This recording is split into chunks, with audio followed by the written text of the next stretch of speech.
something.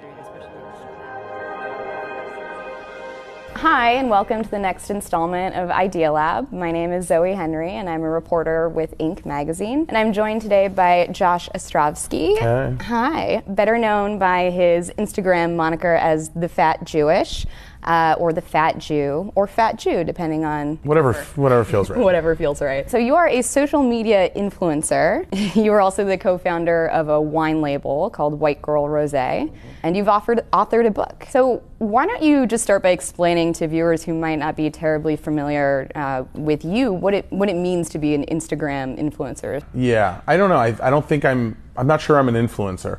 Influencers, I think, in their, like, by nature kind of are like promote and sort of like drive promote products and give visibility to like brands. Mm-hmm.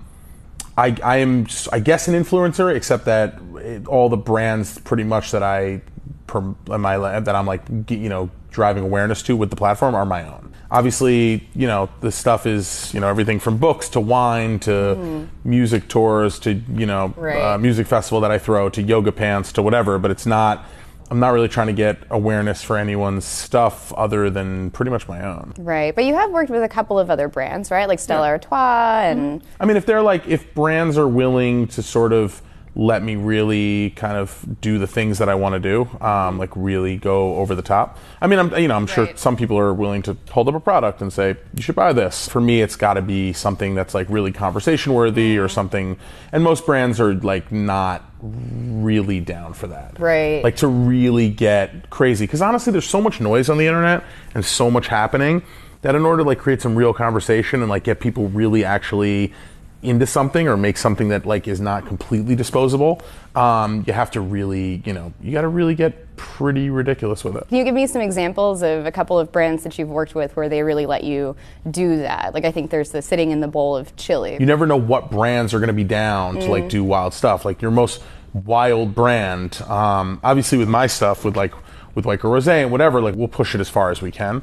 But you never know which brands are going to really be into like creating interesting stuff that like actually is like, you know, sort of like view worthy. Craftsman, for example, which was the chili thing. Mm-hmm. You know, they're like a very like Americana brand. They're like very sort of, you know, they're for like men. It's not like necessarily something that's going completely over the top. We had talked about doing something fun together, and I was like, I want you to build a giant bowl and fill it with chili and let me sit in it and have people sprinkling diced onions and cheese on me. Right. As like, because you know somebody wins the best Super Bowl ad on the internet, not just on TV anymore. So this was like a Super Bowl ad on the internet. How often would you say that a brand comes to you and wants to sort of work with you, and they just like aren't sort of on par with your vision, and you ultimately decide this isn't going to work, I don't want to do that? Pretty often, only because like I know specifically what I want, and I also like my ideas are completely out of the box. I'm not really of the internet. The internet is obviously like I love it like as much as I love like my biological family, but that's not like really where I came from. I kind of straddle the line age-wise between real life and the internet, so I just prefer doing like actual real life stuff. So it's like it's probably easier for them, these brands, to approach other people who are willing to just kind of hold up a product or shill or whatever they want to do and don't need like a giant like bespoke chili bowl and like hundreds of pounds of chopped onion or whatever it's going to be. Right. You know, like it's probably just easier for them to work with people like that. You have almost 9 million followers on Instagram now, and that's up from 5 million, I think, around this time last year. So you're continuing to grow pretty rapidly, right? But tell me a little bit more about how you got started, like in the very beginning when you first started posting to Instagram. I was already doing this stuff pre-Instagram. I used to do a lot of stuff with Vice, and I was an idiot before there were places to share being an idiot, which is when Instagram started. It was just about like, you know, sharing stuff like for people to look at, to kind of just like, you know, for people that I knew to just be like, this is funny. It just people connected with it. So from there it like became something that like kind of grew, but it was never really my focus. I'm literally like, I'm driving across the country, like reviewing strip club food and writing books and throwing raves, and you know, Instagram is something that kind of happens in between those moments, and that's kind of how it started, and I've always stayed true to that. Right. Like, what is the tell when somebody's being authentic and when someone's being not authentic? Because it's just like, you can always, like, you always know, like when a social media coordinator is like running, you just hear it. There's no shill, there's no angle. Like Britney Spears just on like a glass of white wine, just like posting a picture of like her two nephews like kind of off kilter, right? And just like, how cute are they? You know what I mean? It's just like the imperfection of it is like what it should be. It's like, you know, on like Bradley Cooper's Instagram, it's just like had a sick day today with like 3 different tag names, like, you know, like on the set of like at, you know, whatever his new movie, you know what I mean? It's just the thing about like younger people now, like I guess like millennials or whatever people call them, is one thing they do really well is that they can smell shill. Millennials know when they're being marketed to. They know when you're trying to talk to them and trying to backdoor them into like knowing about something or buying something. They can see it from like a mile away, and like people make the mistake of thinking that like they're like slipping through and no one notices. It's like your dad coming into your room in like a Yankee hat and being like, YOLO. Like kids are like, what? Like they know that you're trying to get them to buy something. What would your advice be for a brand that's trying to be authentic and communicating with millennials? Like how can a brand actively reach them? It's a lot harder, I think, when you're posting about a product or a business than when you're posting about sort of your personal life, right? Just like don't try to be of the moment. Like don't, you know what I'm saying? Like do, like just be true to like what you actually do. Like if you're Fig Newton, you know, like don't post a picture and just be like, Fig Newtons are swag. I don't know, like fill up a dump truck with Fig Newtons and like give 20 million Fig Newtons away. You know what I mean? Like just do stuff that like resonates and over the top, and don't try to ride the wave. Like just do what you were going to do. Like there's something cool about what you do. You don't need to like just like straight up jump on the wave. You can feel out your consumer, like with White Girl, like with the rosé, for example. Like I'm not a wine guy. I basically wanted to give something to the people who enjoy what I do, a product that I know they already liked, but actually like give it like cool packaging and like make it like feel not snobby and stupid.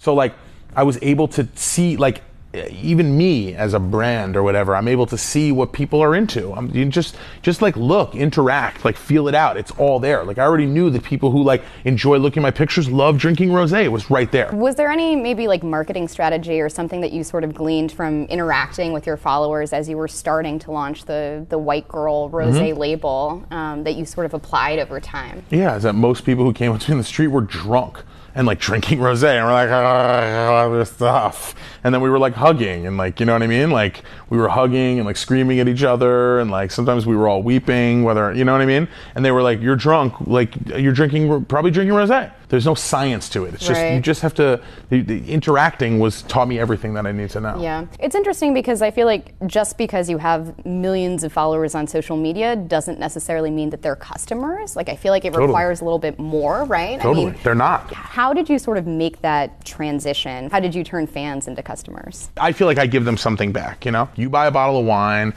I'm gonna like fill a jacuzzi with rosé and sit in it with a straw. I don't look at it as customers. I'm really out there meeting people, partying with them, like hanging out with them, like really making bad decisions with them. Being around those people like makes it more of a culture. It's not just like here's the thing for sale, buy it. It's interesting. I wonder, there are some people who might not necessarily think you're that involved with the White Girl wine label. You're, you know, obviously a famous Instagram celebrity. They might think, oh, he's just putting his face on a brand, right? I wish I was less involved. I basically like head the marketing, like I'm involved with all the design, all the everything, literally every single thing. Like that is like basically at this point what I do, because the thing has been popular and people are really enjoying it. I literally do everything. I wish my face was just on it. That sounds chill. Yeah. You know what I mean? I would be remiss if I didn't bring up that you sort of came under fire last year. People, you know, sort of took issue with the fact that you were taking jokes and reposting them and not always giving attribution. Tell me a little bit about sort of how you feel about that controversy. You decided to retroactively add credits to these posts, right? It was kind of an issue on the internet that was like unresolved. You know, a lot of people felt one way and a lot of people felt the other way. I sort of got kind of placed into the middle, was like the face of the issue. And I was like, you know, the internet is for yelling and screaming. You know what I mean? It's for like, that's where things get like hashed out in the most like honest like way. So it was like a bit of an argument, and I, you know, kind of got sort of what I do got put into the middle of it. And I sort of waited for it to be hashed out. I feel like everybody kind of like got their point across, and what we sort of decided was that everyone was gonna sort of like adhere to these rules going forward, and I was totally fine with that. I don't take it too personally, you know what I mean? Like, things get really crazy on the internet. I wanted to ask you a little bit about how you deal with criticism, both on the internet and also in real life. To me, I think there's this sort of vulnerability almost to some of what you post and what you've written about. There's this moment in your book where you're at the strip club with your father, and you're having this internal monologue where you say, "Oh, just a couple more minutes, a little bit longer, and then I can go home and eat cake with my mom." Right. And that to me was just a very sort of I haven't seminal changed. moment. This is basically I'm doing that's still the same. So how do you deal with criticism? Talk about being open and vulnerable online. That's obviously difficult for a business owner to do. It's just like part of the deal to me. It's like the internet is psycho. It's like psycho on the internet, but I love it. I really love it so much that like I understand that that's like part of the deal. And also, people do not always mean what they're saying. A lot of people are just yelling to yell. And also, people who do mean it, who aren't just like 16-year-old trolls, like that's part of the deal. It's just like that's what it is. People say crazy stuff. There's so much stuff. There's so much stuff that I'm not feeling. I don't really feel the guy from Counting Crows. I don't really like that guy. You know what I mean? I might say something bad to him on the internet, so he can say something bad to me. I'm totally down. Like, I understand. I genuinely love the internet so much that I know it's like part of the deal, and I don't take it like too personally. Right, but you know that there are potential fans, or for a company, customers that you're alienating by publicly criticizing somebody or coming down on a particular issue. With politics, for example, like, would you advise a business owner to come out and endorse Hillary Clinton or Donald Trump? The only issue I really care about is sweet shit. I'm just like a fat, funny guy who does ridiculous stuff. Like, I'm not the guy. Like, you should go elsewhere to like find where the brow is a bit higher. And I don't feel bad about that. Although in this particular climate, I would say that like if you were to vote for Donald Trump, like you're like a monster from like outer space hell, and like you're basically like a mongoloid and an idiot. Yeah, and I'm not like, I don't really use my voice. Like, I use my voice for like what it's meant for, which is to like inspire a good time and like help make memories. But like some things you know. Right. But you're also aware that you're potentially alienating people. That's literally completely fine. I'm a person. Like, I think stuff. I think certain shit is horrendous. I think certain stuff is horrendous. And like, I'm gonna say it. I don't really care. If you're gonna vote for Donald Trump, you shouldn't even drink white girl wine. Honestly, I don't care. I really don't care, and I'm fine with saying that. Last question. I wanted to ask why you have parodied the Steve Jobs, Walter Isaacson cover. And I feel like people would expect my cover to be like me like jumping out of a hamburger. And I just kind of thought that this was sort of like grabbing. It just seemed unexpected, you know? I like to be off the nose, you know? Like, my whole thing is like I like to do things people don't like, be places people don't think I'm gonna be. I got a deal for plus size modeling. I want you to be like, why does he make rosé? Why is he a plus size model? Like, none of this makes any sense. I want to like keep people on my toes and keep people talking. Like, if you would expect me to be there, I'm not gonna be there. The world is ending. Like, the polar ice caps are melting, and like it's all over. So like, I'm basically just trying to keep people on their toes. Who knows what's next? I don't know. I could put out a line of oven mitts. Well, thank you so much. I've had a great time. I had a wonderful time. It's good to be together.